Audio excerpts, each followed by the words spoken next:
Alright, we've all watched 1,000 tutorials, fingerprints, stains, variation, it's all roughness, but it isn't.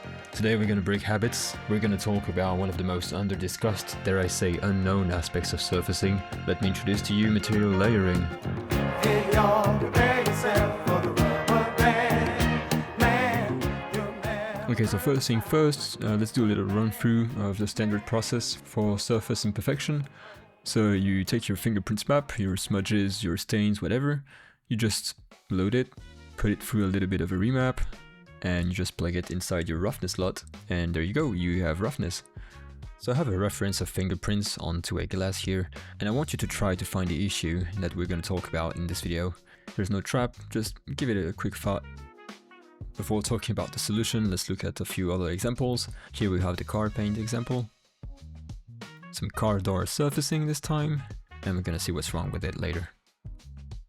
Some mirror references here, I can zoom a little bit, and you can try to find the problem. And last but not least, we have a phone screen reference. And maybe you guessed right, maybe you didn't, in which case it's perfectly fine. But if we take a closer look at our references, we can see that the behavior of fingerprints and imperfections in general is actually much different than what we have in 3D. In 3D, the surface imperfection displaces and distorts the reflection, it blurs it entirely, as you would expect from roughness actually. But we can see that it's not the case in real life. In fact, the fingerprint just comes over the reflection, darkens it, but does not actually blur it in any significant way. On our car material, we can see that there are some stains overlaying on top of the hood, but they're not actually blurring and displacing the cloud reflection behind, unlike we have in our render. As you can see, the clouds actually disappear because they get blurred so much that the color becomes an average of the surrounding area. On this car door reference, we can see multiple issues at once. First off, the reflection is too strong and takes on too much space onto the final image. On top of that, we can't really see any dirt in the core of the reflection here. We can see that our straight edge is distorted, displaced, and mushed by the roughness. And in the darker area, we cannot see any single dirt or particle except for very subtle darkening. The example of the mirror is particularly egregious. We can see that we lose all forms, shapes, and data in the reflection, and everything gets distorted and lost in the roughness variation. Unlike on our references, where we can clearly see the people's faces behind the surface imperfection. Here as well, the person and the light bulbs are perfectly fine, apart from very mild mushing in here. Her hand, her face, everything is completely preserved. Again, for the example of the phone here, we can see that our reflections and all data is lost. We cannot see the HDRI, the light bulb. Everything is lost in the variation of roughness, unlike our references, where we can see the reflection of the room is perfectly clear, perfectly sharp, and is actually behind the surface imperfection in the fingerprints. We can clearly see here that the original reflection is completely untouched and preserved even through the surface imperfection. So let's try to understand what the difference is. Roughness shaders mimic the progressive increase in microscopic disruptions and irregularities on a single surface. Because more disruption means more rogue rays, roughness variation looks like a blur, getting progressively larger and larger like so. Material layering, on the other hand, emulates how two completely isolated materials, each with their own properties, including unique roughness, blend into each other based on the quantity and thickness of the superior layer. Because you control the presence of a new material with fully isolated roughness, material layering ends up looking like opacity, and changing the value of A can never look like combining the value of B and C together. And that is the key difference in results, not the identical max values, but all the in-betweens and how each value difference evolves from the previous one. While roughness variation will progressively make reflections blurrier, the material layering approach will progressively blend two independent results together. And therefore, both approaches are correct, but only in specific situations that match what can be observed in real life. And our mistake in all of this is attributing more situation than is true to roughness variation, even though a lot of surface imperfections we do on a regular basis actually are fully independent materials overlapped. Things like rust, scratches, corrosion and friction actually are variations of a surface's integrity and will be roughness variations. But fingerprints, stains, dust, dirt, or even chemicals are independent elements overlaid onto the object they interact with, and these should be material layering. Now, I don't want you to feel like you just clicked a dark web video, breaking every rule. These are intentional features, and layering is a standard practice in VFX surfacing or car rendering, and the only reason everyone uses roughness for every situation is only because everybody else online said to use roughness imperfections for everything. And even though there are countless studies all describing these materials as separate layers, papers rendering dusty surfaces, papers inspiring ILM's own material layering system, and generally a ton of documentations dating all the way back to James Blinn in 1982 acknowledging these behaviors. Okay, now that we've talked about that, watch this when I switch from roughness approach to material layering. Then we can see it's exactly what's happening in our references. Apart from the different map, of course, we can see the reflection is completely preserved and only gets dimmer in behind the layer of surface imperfection here. We can even see the grain of the fingerprints behave exactly as it does in our reference. Here I can turn around the glass and we can see that it's completely independent from view angle or anything like that. It's just behaving properly because it's the correct physical approach. Everything that's happening in our reference is now happening as well in our 3D render.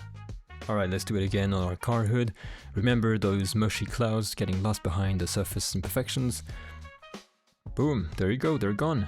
Exactly as it happens inside our reference. Now we can only see the silhouette of our stains. There's nothing actually corrupting the reflections behind. Everything is crystal clear, and now you can see that the stains behave properly in all conditions. Now let's take a look again at our car door. Remember, this one had lots of issues. There was too much reflection taking the entire space and corrupting the diffuse color. We cannot see the dirt in the dark areas, we cannot see the dirt on the bright areas, and we can see on the straight lines that it's distorting the reflections too. And if we switch to material layering, everything is fixed. There's no more halo overlapping on top of the diffuse area where it's not supposed to reflect much. We can see the dirt in the dark areas, we can see the dirt on the bright areas, and the reflections are not distorted and mushed anymore. So as you can see, the difference is pretty huge. In the case of a mirror, the upgrade is going to be particularly visible. If I switch from roughness variation to material layering, we can see exactly everything that's happening in our references again. The first reflections, perfectly clear, perfectly visible, undistorted. The new reflections are showing up properly. White too, that's an effect we haven't talked about, but fingerprints and oil and different chemicals that you use to clean your mirrors have a distinctive color, so they're not polluted by the original color of the reflection that you could see in the roughness variation. And if we turn around, we can see some pretty interesting effects. For example, here I have a little bit of a light bubble, and if I put my references again, we can see that every single effect that we can notice on the reference is again transcribed inside the render. And if you're wondering what's happening here with the light bulb being mushed and distorted, is that the good thing with material layering is that you can dial the different properties individually. So here I have a little bit of roughness variation that's only affecting the very, very bright highlights because it's so subtle. So it leaves all the original reflections pretty much untouched, even though technically they are different, but you just don't notice it because the property is so lightly variating.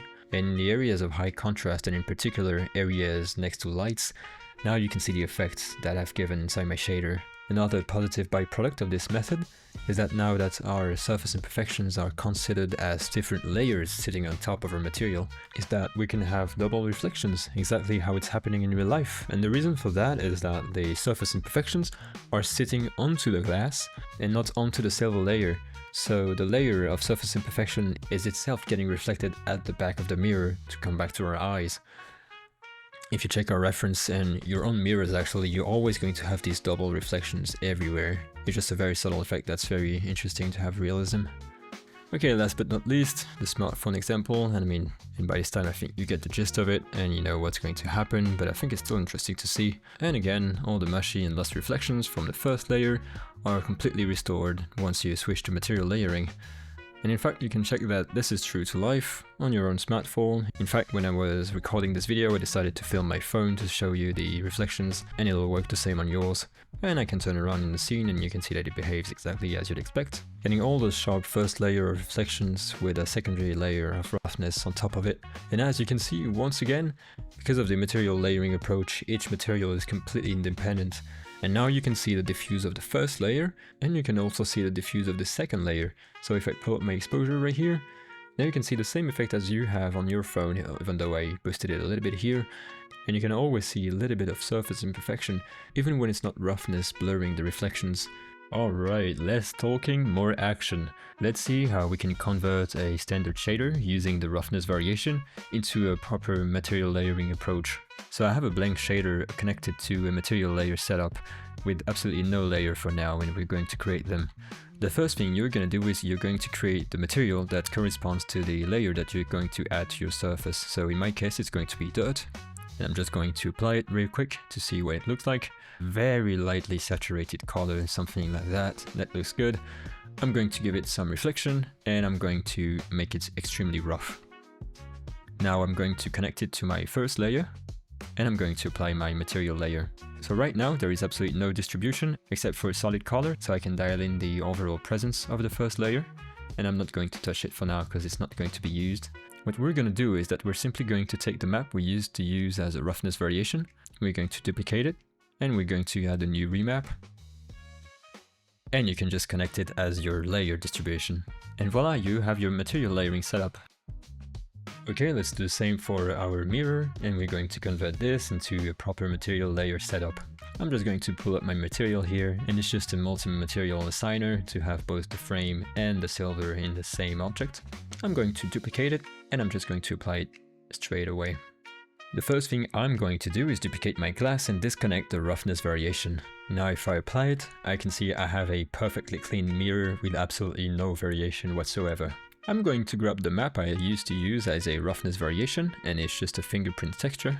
And before anything else, I'm going to create a blend shader, which is going to be able to add multiple layers and materials together. I'm going to plug my glass as the base material. And there we go, I have a blend shader. Now what we are missing right now is the grease material, so let's make that.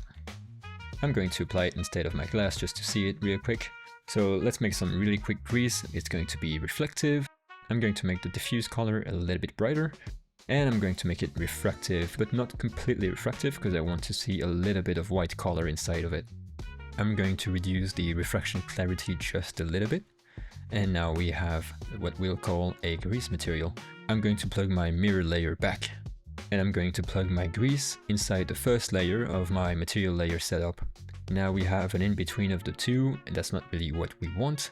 So I'm going to come back to my fingerprint texture. I could use it just like that and have an effect. But in my case, I'm going to make it a little bit more contrasty and a little bit stronger in the highlights. So I'm going to add a remap node and remap my fingerprints. What I want to do with this is I'm going to make the highlights a little bit stronger, and I'm going to increase the contrast not to have fingerprints everywhere. And there we have it, the fingerprint material layer setup.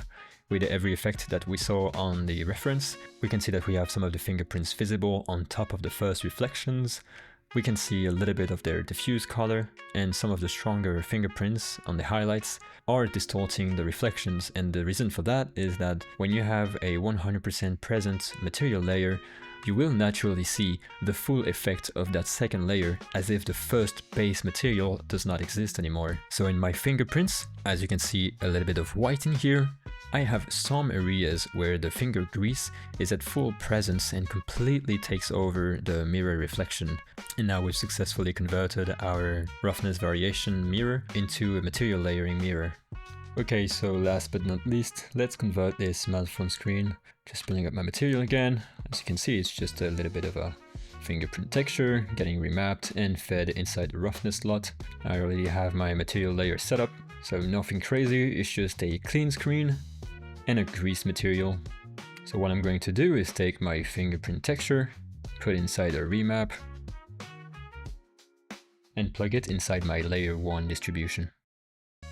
In the case of a smartphone, what I'm also going to do is add the texture inside the anisotropy to account for all the millions of little streaks created by the fingerprint texture on your fingers that create directional streaks on the smudges, and in turn that creates an anisotropic reflection. So I'm just going to take my texture, plug it inside my anisotropic rotation, and for the purpose of this demonstration, call it a day. Add a remap node just to control the direction a little bit and limit it, so that it's not too extreme. And I'm going to add a little bit of contrast onto my distribution. And there we go, we have successfully converted our phone screen from roughness variation to material layering. Now if I turn around, we can see all the effects that we can see in real life on phone screens. So we've talked about which method best suits which cases already, but let's clarify for good measure. Roughness variation will be best suited for situations where the integrity of the actual surface the material is applied to varies from one spot to another. Actual distress modifying how even the surface is. Material layering, however, will be best suited for situations where an external material, element or particle scatter is sitting onto that previous surface, and both materials will now be active at the same time. Next time you find an imperfection you've never done before, just look around to find whether it is single surface distress or multi-material layering in real life. Okay, so I have a little bit of a disclaimer here, especially to the potential students listening to this. Roughness is amazing. Don't ditch it. Don't go for material layering by default. Actually try to do it roughness first, and if you see that the results you get are too far from the reference, then you can start considering layering, but only if you're absolutely sure, because it comes at a render cost. Now, I have this example of a laptop, and what you'll notice is that the roughness approach here is technically physically wrong, but it would be perfectly fine if you had to recreate this laptop, use roughness and get this result, and publish this in production. Roughness is not obsolete, it's not going to make your renders unphotorealistic, and the point of this tutorial is mainly talking about very sharp reflections that you can actually see get smudged when using roughness. In the case of very soft and dull reflections like this laptop, roughness is fine. Now I can rotate around, you might start seeing the limitations of roughness that we've seen before, and here is just this reflection on the right being smudged so much it reaches huge distances from the specular highlight, and it gets brighter than the rest of the reflection behind, so it looks a little bit white. But in most angles, it works absolutely fine. Look at this. I mean, you would never be able to tell there's a physical issue with this approach. So here I have a side-by-side of roughness versus layering, and rest assured no one but you would be able to tell the difference. It's pretty much indifferentiable. So if you use Substance Painter a lot and you're wondering how you would go about using this workflow instead, you would typically have your object with a different material that is contaminating some of the different channels, such as roughness or diffuse, and the standard practice would be to export everything together with no strings attached. And the conversion to a material layering workflow is actually very simple.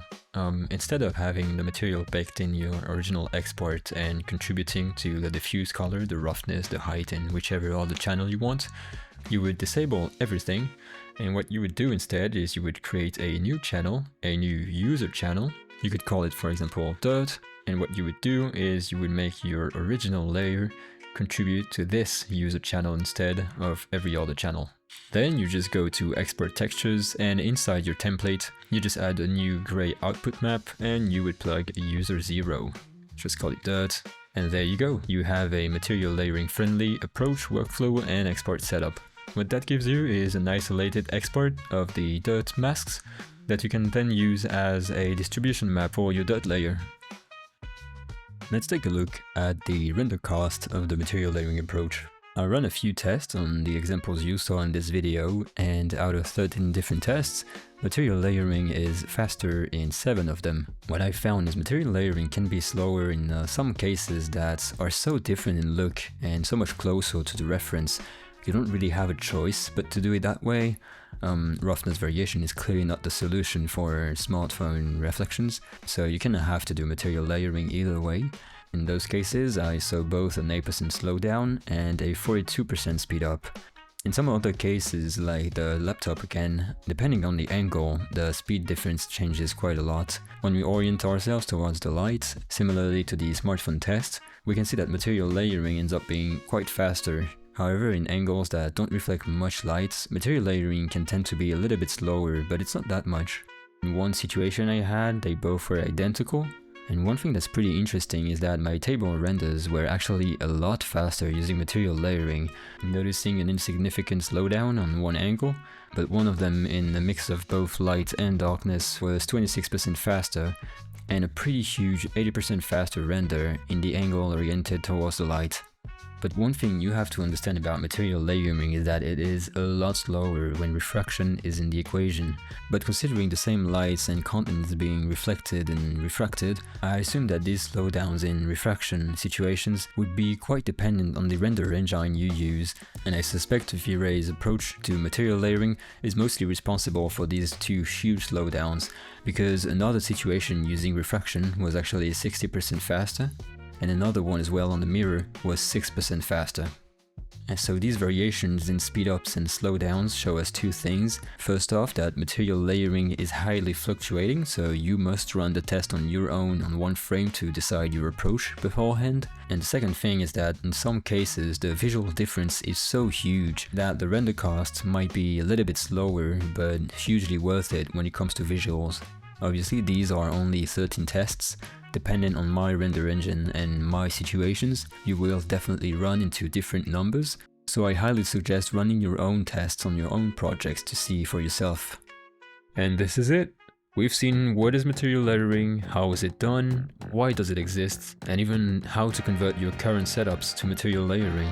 I hope you've learned something. Do let me know if you have any thoughts or remarks in the comments. And on that note, I'll see you next time. In your